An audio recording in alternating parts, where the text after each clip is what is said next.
For the midweek podcast for this week, we're looking at Second Kings, but even though we're in Second Kings, and it does go in and talk about some of the continuing stories of the kings. I want to kind of focus not so much on that, but focus actually on Elisha. I think Elisha was a very interesting person, and but in the study of Second Kings, I actually focused on Elisha in several of the day's readings, and the reason for why I did that, my devotional book, Deep and Wide: Knowing God's Inclusive Love. I started writing this in 1994, and actually, the working title for most of that time, actually right up until the time I did my final editing and final read through, the title was Deep and Wide, a chronological study of the Bible going deeper than the typical Sunday school encounters. And on purpose, especially in the Old Testament, I started looking for those stories we didn't hear over and over and over and over and over and over and over. And so I have a list of characters with whom I'm very interested, and I actually have a book planned writing on Daniel and Joseph and David and Elisha and Elijah. There's Baruch, and there's a long list of people. Somewhere I've got notes on that. And then before my vision got to the place where I can't. Maybe someday, if I go at a very slow pace, I can actually write this book about these curious men of the Bible. But Elisha and Elijah are very intriguing to me. And if you're following along in this book, Second Kings is the selected study for April 22nd through 26th. I titled Second Kings as Dispersed Kingdoms, when the kingdoms are split and spread out around. And we think it was written by Jeremiah around the year 560 BCE. But I actually want to share a couple stories about Elisha. The first one comes from 2 Kings chapter 2, verse 3. When Elijah and Elisha were leaving Jericho, the prophets at Jericho came out and had the same conversation that is referenced in verse 5. Elisha knew that his time with Elijah was nearing the end. Each time Elijah told Elisha where he was going, Elisha insisted that he was going with him, and he did. Elijah does not appear to have any wives or children, so perhaps Elisha knew there was no one else to be with him during this time. Elisha was not going to let the impending end of Elijah's time with him on earth prevent him from walking with him right up until the end. When the others around them tried to engage Elisha in conversations of sorrow and depression, he refused to engage with them. He did not want to waste one single second of time that he might have with Elijah. There are times in our life when we know something unpleasant is coming. Perhaps we have been given information from the doctor that is not good. Perhaps we just learned that someone we love is moving far away. There are many possibilities where we might find ourselves in a place such as Elisha found himself. We know something is certain to happen soon. In life, we quite often work at fighting depression or depressive feelings or being down. And I think we get a good model from Elisha here, where it's like, you have to make the moment count. You can't make the fear of tomorrow. You can't let that ruin your day. And so I think that's very important. And not only that, but Elisha did not allow the people around him to bring him down into the things that brought him down.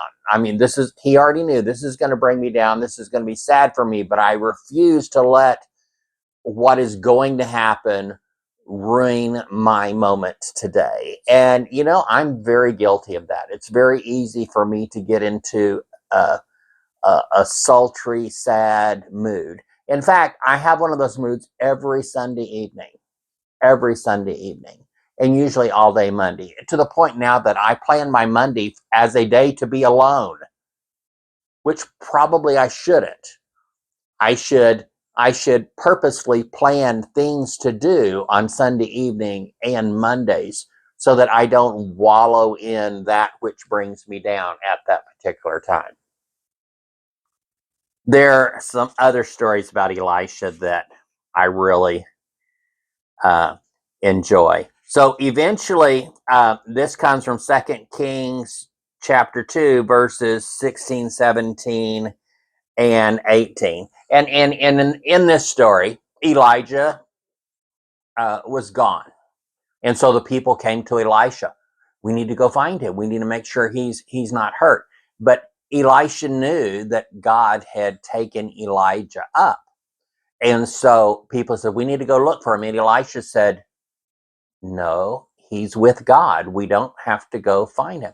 And the people were insistent over and over and over. And finally, Elisha says, okay, yeah, you morons, you keep pushing. Yes. So you 50 men, you go out and you search high and low. You go here and you go here and you go here and you go here and you look for Elijah. Elisha knew they weren't going to find him. But these morons were bothering him so bad, he finally said, yeah, you guys go do that. Go on. And then he just lets them go. Then they come back and report, well, we didn't find him. And he says, well, I told you so, you morons. You guys are so dumb, but you wouldn't listen. Do you ever deal with people that are so dumb they won't listen? My last couple of podcasts have been rather political, so I don't want to go there. But let me send you some telepathic messages about dumb people.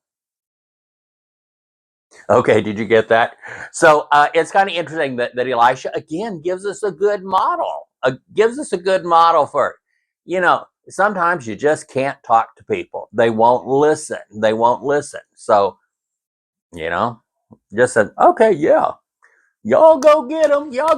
Go up there and look for Elijah. You go look. You go here. Leave no stone unturned. You go looking. And then Elisha says, well, at least I got some peace while I sent these morons out on their wild goose chase. So anyway, I love that story. I don't know why. There's another story that I really, really, really, really love. And I think what I'm going to do is I'm just going to read the scripture, and I'm going to read the page and a half of commentary that I have to go with this. And this comes from my devotional I wrote for April 24th. So I'm going to start with the scripture. 2 Kings chapter 4, verses 38 through 41. Put on the large pot and cook some stew for these men. So at this time, Elisha had several of the other, I guess, like the prophets. It's almost like gathering all the neighborhood preachers together, or and people came. They're having like a little conference, and it's just like, well, now the people need to be fed. So the people stayed at Elisha's house just a little, probably longer than he would thought. But he tells his servants, put on the large pot and cook some stew for these men. One of them went out in the fields to gather herbs and found a wild vine. He gathered some of its gourds. When he returned, he cut them up into the pot of stew, though no one knew what they were. The stew was poured out for men, but as they began to eat it, they cried out, oh, man of God, there is death in the pot. And they would not eat it. Elisha said, get some flour. He put it into the pot and said, serve it to the people to eat. And there was nothing harmful in the pot. Okay, so I have for 7 paragraphs where I have had some thoughts about this. And, quite often when we read these stories in the Bible, we overlook some things. A few weeks ago, I had a podcast on an Easter message heard hidden in plain view, where we're looking at Jesus sends two of his disciples in to find the upper room, and he says, look for the man carrying a pot of water and go back to the house and ask the owner of the house for where this man works or serves to use his party room or his guest room or his guest suite or a room that is suitable. And we completely overlook that Jesus sends them in to find the man carrying water. And you say, well, how are you going to pick out which one it is? Well, easy. Men didn't carry water. So if you found a man carrying water in the middle of the day where someone might see him, a man doing woman's work, it was been, whoa. And we kind of just skip over that. But there appears to be men doing women's work here as well. Elisha and Elijah don't appear to have ever been married. Also, it seems that in Elisha's house, all of his servants also tend to be male. And I don't know, maybe that's the way it had to be. I mean, because a single man or a house of, Elijah and Elisha, two men, a house of two men couldn't have female servants because it wouldn't look proper for the woman. She might be looked down on because she was living in a house with men with whom she's not married. So maybe there were rules about that. I don't know. We've got if we look through the first 5 books of the Old Testament, I would think if there were rules about that, we certainly would have those recorded, because we have all these other goofy rules that Moses made for his people. So like the rules about it's an abomination if you trim the sides of your hair or your sides of your beard. So you couldn't have a long trim beard; it had to be bushy out sideways, and you couldn't trim the hair on the side of your head. So I guess mullets were abominations. But anyway, so if that was a rule, maybe what happened. So there's lots of things we don't know, and when we read the stories and the recorded accounts in the Bible, we're almost always left with questions. If you're a person of any kind of intellect at all, you should have questions every time you read the Bible. So anyway, I have a lot of questions when I study the characters in the Bible, and I find it curious when I come across male characters who had no wives. You would expect that throughout history. Typically, gay people are anywhere between 5 to 13% of the population. That is true across all history. It's not like, boom, all of a sudden there are gay people. No, there have always been homosexual people. They went by different names. Eunuch was a blanket term that they used for people that were unsuitable for marriage. They could have been born that way, or they could have been made that way by castrating their male slaves, which was something that they did. So they were man-made eunuchs, but some were born unsuitable for marriage. But anyway, whatever the reason, there had to have been 5 to 13% of all people. So I would almost say that 5 to 13% of all of the characters in the Bible would have been LGBTQ. That's like 9% plus or minus 4% margin of error. So somewhere like that. So I'm always curious when I come across stories that make me question, say, this is unusual. So anyway, so whatever Elijah and Elisha's friendship was, it's not really important, but it is something that makes me curious. And so the people, the servants in Elisha's house appear to have been all male, and maybe that's the way it had to be. Maybe you couldn't have female servants if you were a single man, or if you were two men living in a house. So I don't know. So let me stop sidetracking and just read my coherent thoughts that I already wrote on this passage. It was during a time when there was not much growing from which to eat. Elisha had a gathering of prophets for a meeting. They must have grown hungry. There doesn't appear to be any record of any wives or children of Elisha, but he had some servants that he charged with making a stew. If the pronouns are correct in this passage, then these servants or cooks were male. Perhaps it was culturally inappropriate for confirmed bachelors to have female staff in the home. One of the servants found a vine with some type of squash growing on it and gathered them up in his apron or jacket. When the group of prophets were served the soup, they did not recognize it and didn't like the taste, and they complained, "This is awful. Are you trying to kill us?"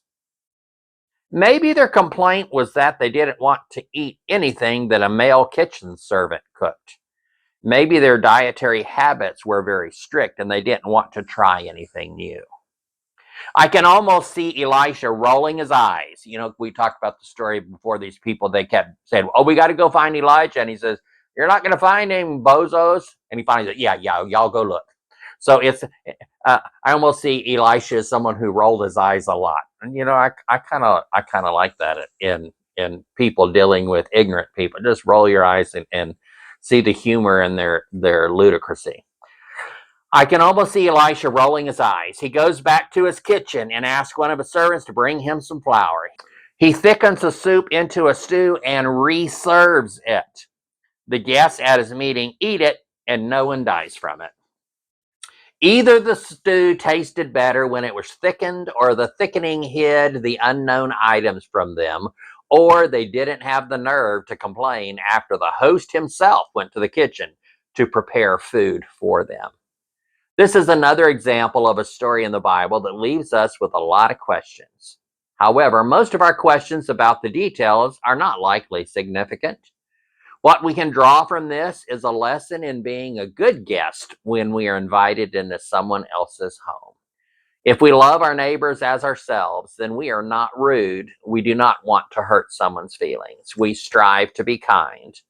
Another thing we can learn from this story is that our fear of the unknown can cause us to act and react in ways that are not particularly logical. All unknown or unrecognized food is not bad. All unknown cultures are not bad. All people that are not like us are not bad. Well, look at that. Look at me finding some practical guidance for living our lives today in the Old Testament, something that I often am critical of doing because it can be problematic to take stories about how those people believed and acted and apply it to us today. But look at this right here in the book of 2 Kings. I didn't focus on the kings here, but I focused on Elisha and some stories about Elisha and how he deals with illogical people. I see Elisha, someone who rolled his eyes at the morons that surrounded him. And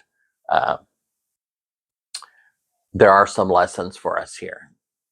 Be a good guest. Be kind to people.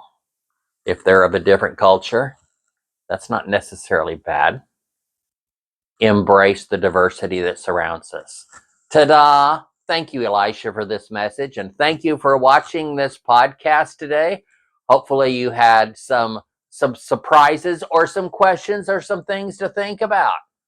Quite often when we're reading the Bible, especially Old Testament passages, we don't walk away with answers and great big proclamations. What we walk away with, questions and wondering that intrigue us as we move forward in our life. And our life should be about following the life and lessons of Jesus. And I can very clearly make connections with Elisha's unstated but modeled lessons for the guests in his house, who probably had some reason to reject his servants. Maybe his servants were of a different culture. Maybe they were effeminate men who were cooking in his house and probably doing a good job, but maybe they were just like appalled. It's like, I have tilled the soil of your mind and allowed you to plant some seeds. All right. Thank you for watching. If you've connected with this in any way, please like, share, and subscribe to this podcast.